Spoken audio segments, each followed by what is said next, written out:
So I thought I would share this archetypal completion process of kind of what I'm working on through relating to archetypal energetic patterns. Uh, what's coming up is like the arising of this innate innocence and purity. And the embarking on this hero's journey to rediscover that purity, owning it, sharing it with the world, and in the process becoming whole, and not seeing the world as out there, something to overcome, or something to transcend.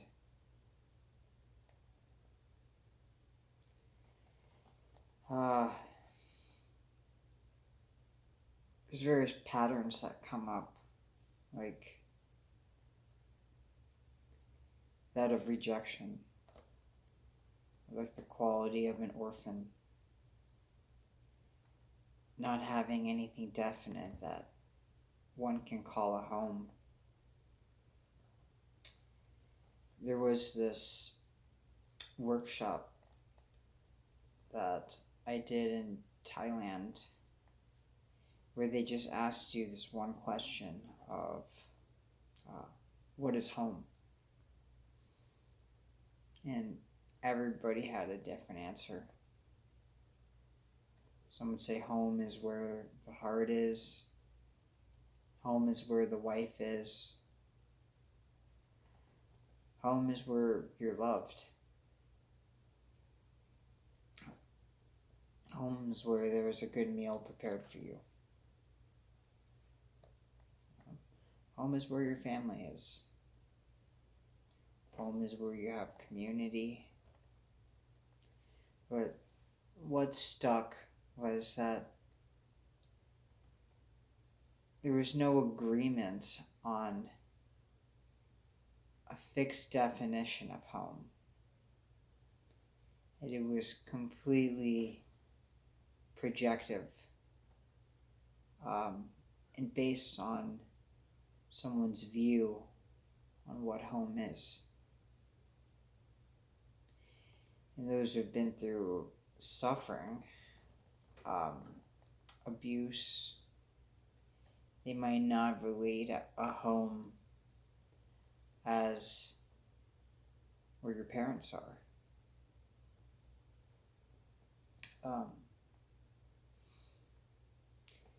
This journey for me was discovering what is home. Discovering where that is. Because what I thought was a home when I was younger is no longer there. Even what I thought was a home, living under the roof of my mother, it wasn't there. Still wasn't content. They were still looking elsewhere. Even under the roof of my father, in his last days, before he passed away, he was encouraging me to go out. You need to be able to make it on your own. You can't always rely on me. And I think the next day when he said that, I walked into his room and found out he passed away. He choked in his sleep and had blood coming out of his nose. And he said it was natural causes, could have been the medications he was on. But instantly, what I would think of as a home,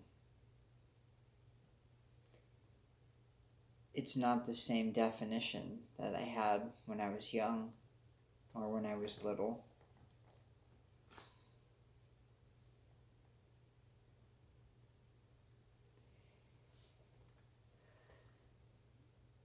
So I wanted to open up that discussion on what is this journey and what is coming home. And it'd be foolish to give an answer, say, this is it! This is home.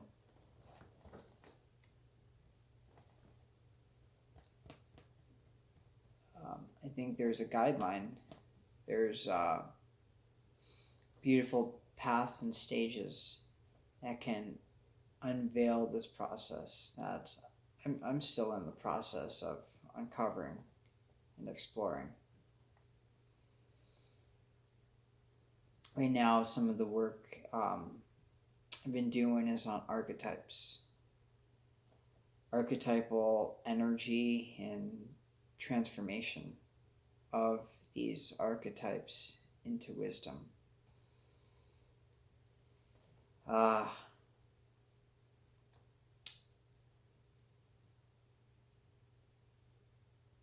The work of anima and animus, masculine and feminine, but mostly healing of this inner child that never felt like there was a home. So the seeker archetype arises on this constant search of looking for that unchanging home in this hero's journey. It would be the quest for the promised land. And eventually the hero or the bodhisattva summons the courage to commit to finding that promised land. Once discovering this promised land, he goes through many trials, tribulations. He faces his shadows along the way. He may even fall in love. And eventually returning to his previous land, transformed and sharing his gifts with the world.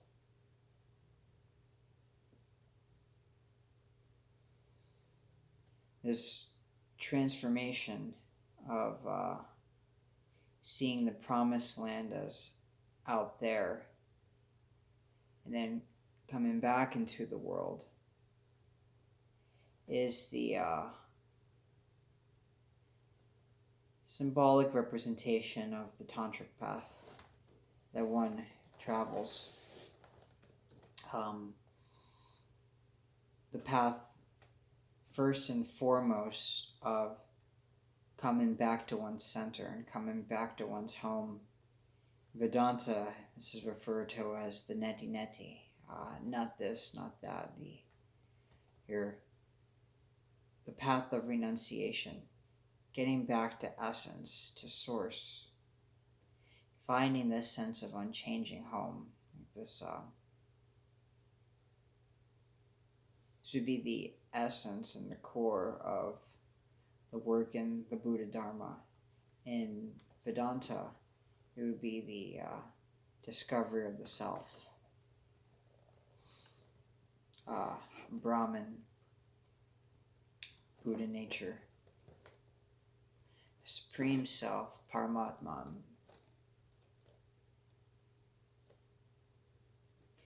The embodied self, Purushottama. And eventually, you can't rest there.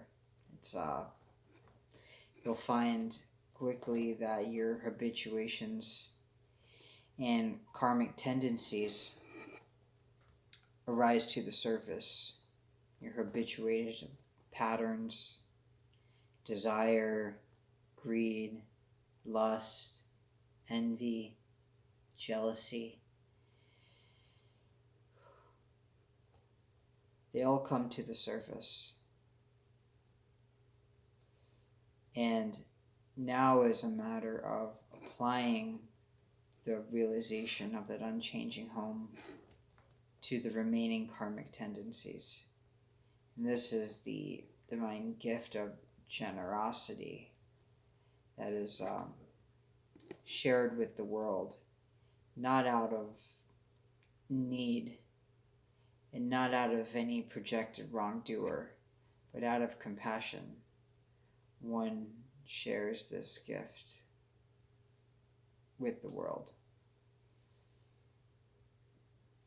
This hero's journey is the outline of the Bodhisattva, the Jangchup Sempa,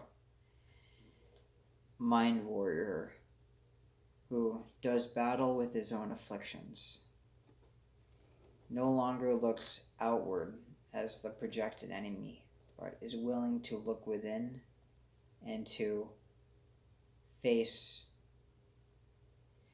his own demons, face his own shadows. But in order to do that, there is a necessity of having the right requirements and preparation before embarking on this journey. For instance, there's some qualities that you're going to need. For instance, the strength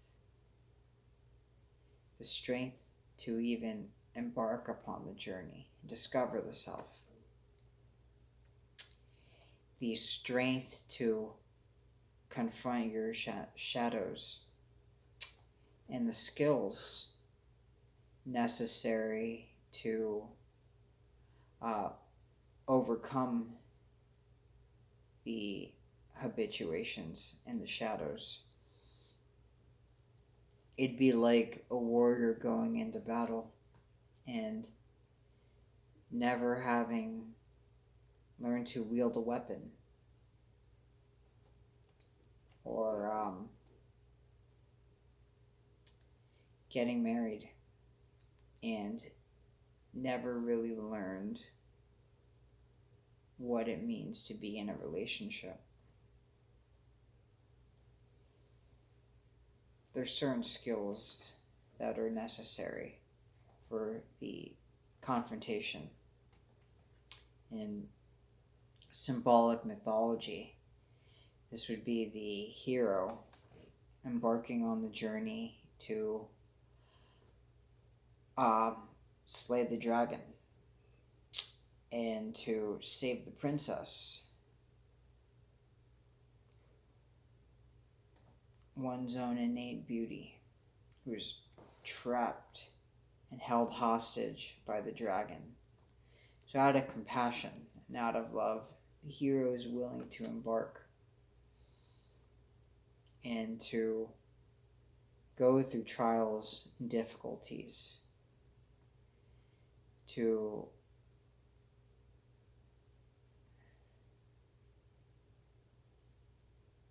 win the heart of the beloved, and out of compassion save her from the turmoil and the suffering that's ahead. Really, like when somebody asked the Buddha the same question, what do you teach? Well, I teach suffering and the end of suffering. We have to see that this dragon, this hydra, it keeps regenerating a head. One chops down, it grows 3. You chop another one, it grows some more.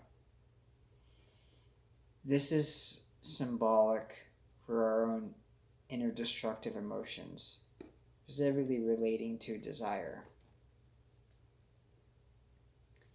And this desire being related to a craving, or this supposed belief that there's the object out there that I need to get to complete me.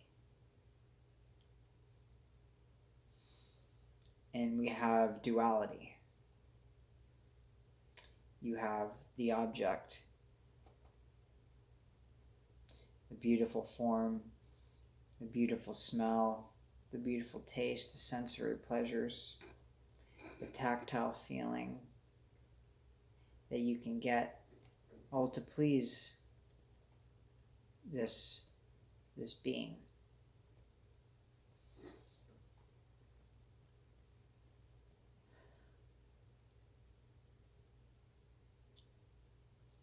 And while embarking on this quest, you're going to encounter obstacles. And I'm saying this as a refresher of my own mind of what arises.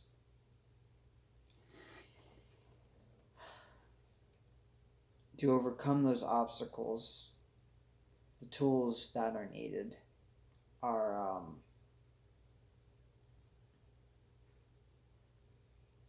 there's going to have to be an essential wisdom. First and foremost, that if there's wisdom, such as the wisdom being defined here as like, what is reality? What is the nature of the object that is even worth embarking on the quest for? What is the nature of the object that is going to bring supposed happiness? Understanding this wisdom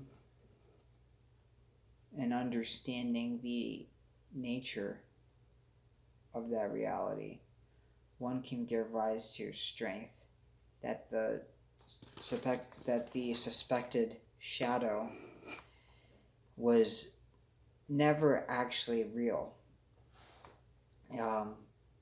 nor was the shadow inherently personal.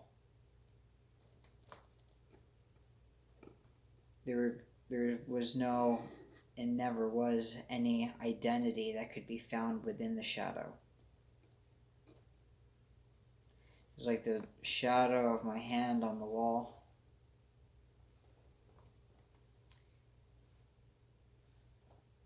We know that I'm not the shadow.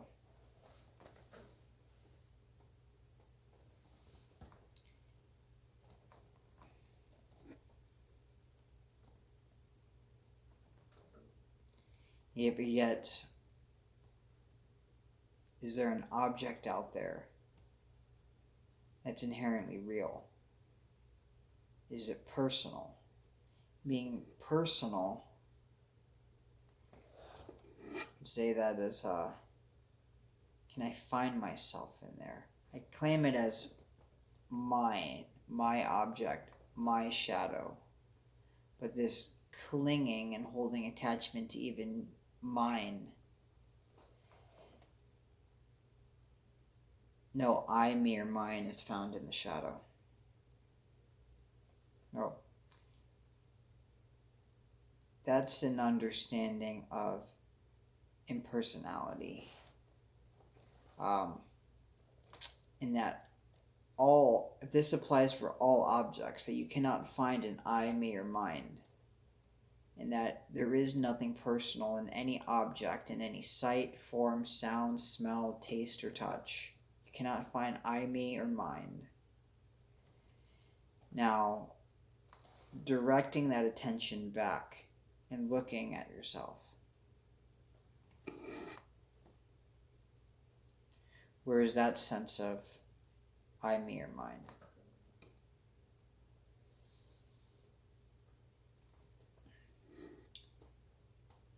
And before the warrior even embarks and has the courage to walk this quest, this essential wisdom is necessary for fearlessness on the path, confidence in his true state.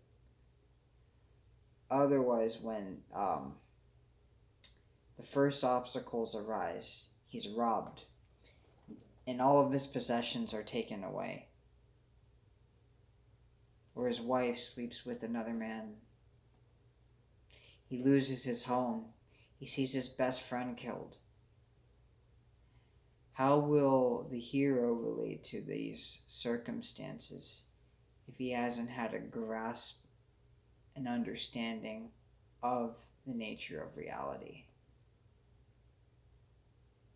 So this is fundamental for understanding what ignorance is, being a grasping at a self, grasping at an identity, either within the form,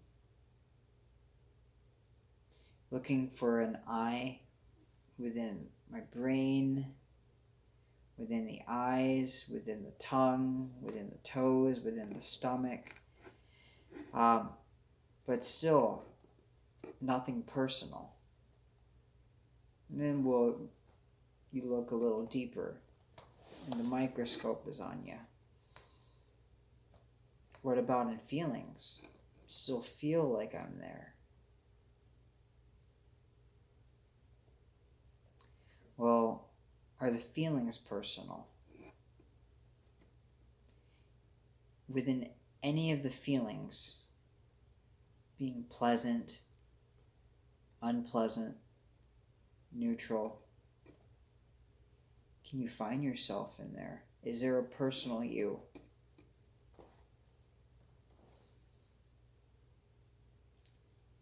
Resting in the state of not finding, there may then rise up the thought, well, I still think I'm here.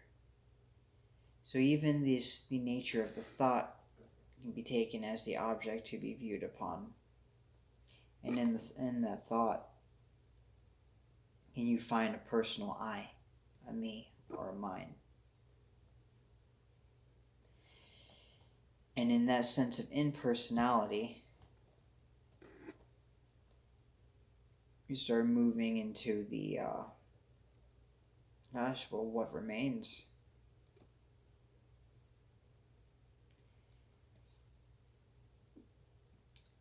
What remains is all the various practices and the pointing out instructions of the teachers of the past, the Christs, the Buddhas, the Vishnus, the Rudras.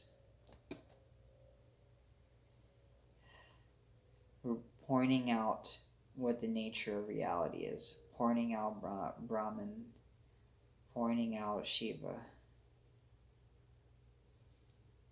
pointing out the Vajra, pointing out the indestructible nature. So you couldn't find a personal you in the body, nor the feelings, nor thoughts.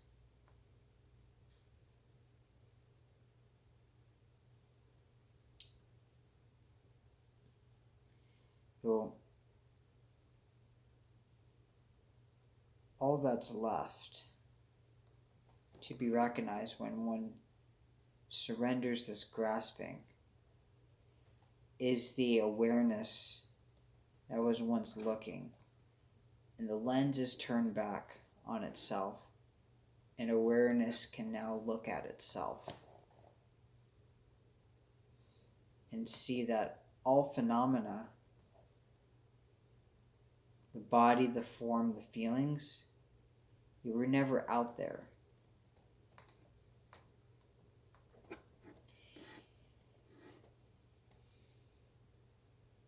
You're all actually just a luminous display and expressions of itself.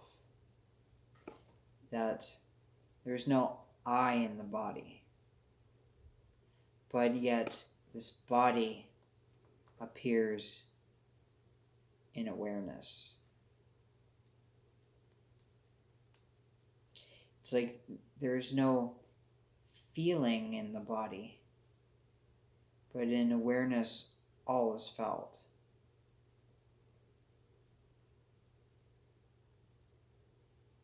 So these are just planting the seeds of non-dual recognition.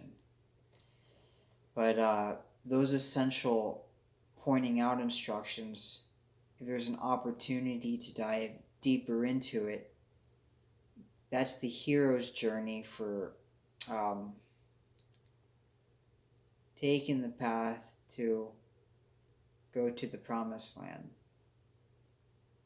and transform in the process, become anew and reborn.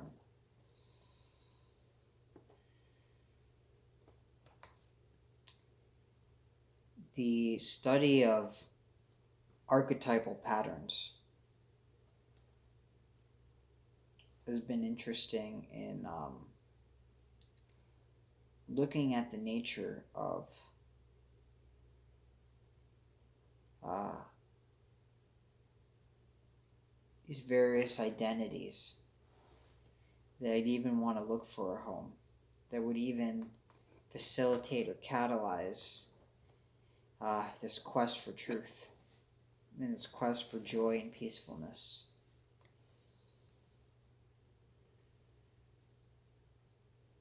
For sure, within myself, it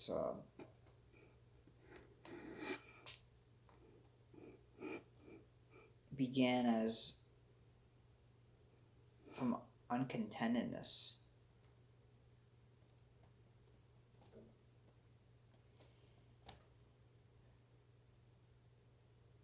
And not feeling like the sense of belonging wherever I would go. That I was always looking for an unchanging home.